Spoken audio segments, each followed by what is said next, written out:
YCP యువజన విభాగం అధ్యక్షుడు బైరెడ్డి సిద్ధార్థరెడ్డిని కర్నూలు 3 టౌన్ పోలీసులు విచారించారు.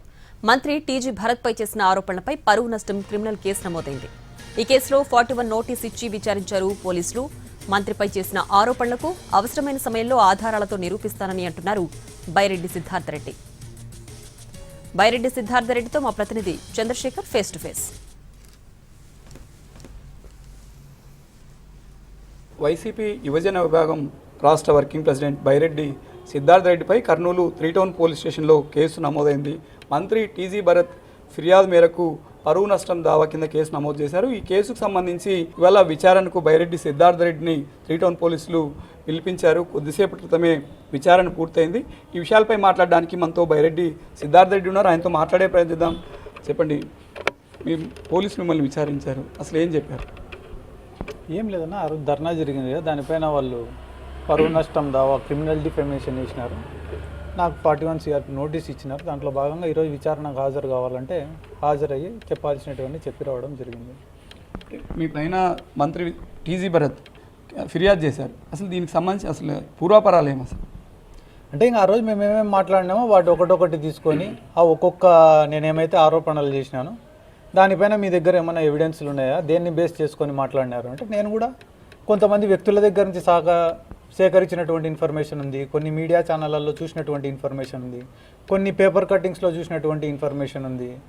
అదే రకంగా కర్నూలు టౌన్లో ప్రజానికం ద్వారా సేకరించినటువంటి ఇన్ఫర్మేషన్లు కొన్ని ఉన్నాయి. కొంతమంది బాధితులు ఎవరైతే ఉంటారో వాళ్ళే వచ్చి మా దగ్గర చెప్పుకునేటటువంటి ఇన్ఫర్మేషన్లు ఉన్నాయి. అంటే బాలు విషయం కావచ్చు, సతీష్ విషయం కావచ్చు, ఎక్స్ కార్పొరేటర్ యూనస్ భాష ఆఫీస్ పైన దాడి జరిగినటువంటి విషయం కావచ్చు. అదే రకంగా 45 కోట్ల విషయం మీరు ఏం చెప్తారు, ఓన్లీ ఫేక్ అలిగేషన్ అంటే ఫేక్ అలిగేషన్ కాదు అది. తెలుగుదేశం పార్టీలో ఉండే సీనియర్ నాయకులే నాకు ఇన్ఫర్మేషన్ ఇచ్చినారు. కొన్ని ఎథిక్స్ ఉంటాయి, ఆ ఎథిక్స్లో భాగంగా వాళ్ళ పేర్లు నేను ఇప్పుడు చెప్పలేను. సమయం వచ్చినప్పుడు ఖచ్చితంగా, సమయం అంటే మా గవర్నమెంట్ వచ్చినప్పుడు ఎవరైతే మాకు చెప్పినారో వాళ్ళకి నేను ప్రొటెక్షన్ ఇవ్వగలుగుతా అనే భరోసా నాకు వచ్చినప్పుడు, ఒకవేళ వాళ్ళ పేరు బయటికి తెలిసినా కూడా వాళ్ళని నేను కాపాడుకోగలుగుతాననే నమ్మకం నాకు వచ్చినప్పుడు ఖచ్చితంగా వాళ్ళ పేర్లు కూడా చెప్తానని చెప్పి ఈరోజు చెప్పడం జరిగింది.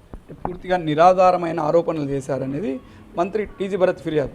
అన్న, నిరాధారమైన ఆరోపణ అనేది పవన్ కళ్యాణ్ ఈ రాష్ట్రంలో 40,000 మంది మహిళలు మిస్ అయినారని చెప్పినాడు చూడు, అది నిరాధారమైన ఆరోపణ. జగన్మోహన్ రెడ్డి 1,00,000 కోట్లు తిన్నాడని చెప్పి దేశమంతా ప్రచారం చేసినారు చూడు, అది నిరాధారమైన ఆరోపణ. ఈ కేసును ఎట్లా ఫేస్ చేద్దాం అన్న? ఏమైతే అన్న ఈ కేసులన్నీ అన్నిటికీ సిద్ధపడే ఉన్నామని చెప్తానా. రేపు జగన్మోహన్ రెడ్డి గారు, నేను వీళ్ళెవ్వరు నాకు లెక్కలే, జగన్మోహన్ రెడ్డి గారు రేపు మళ్ళా ముఖ్యమంత్రి అయిన తర్వాత ఎవరెవరైతే సామాన్య జనాలను, అమాయకులను, వైసీపీలో ఉండే నిజమైన కార్యకర్తలను ఇబ్బంది పెట్టినారో వాళ్ళను గుర్తు పెట్టుకొని వాళ్ళు పశ్చాత్తాపపడేటట్లు చేస్తే అది చాలు. నాకు ఈ కేసులు ఏం లెక్కలే. అంటే పశ్చాత్తాపడేలా ఎట్లా చేస్తారు అంటే వాళ్ళు వ్యాపారాల పరంగా ప్రజలను మోసం చేస్తారంటే వాళ్ళ వ్యాపారాలు దెబ్బతినాలా. వాళ్ళు కానీ ఎవరైనా భౌతికంగా దాడులు చేసినారంటే కానీ వాళ్ళకు చట్టపరమైన శిక్ష పడాలా. ఆ కన్విక్షన్ పడే స్థాయిలో చర్యలు తీసుకోవాలని నేను జగన్మోహన్ రెడ్డి గారిని అప్పీల్ చేస్తాను.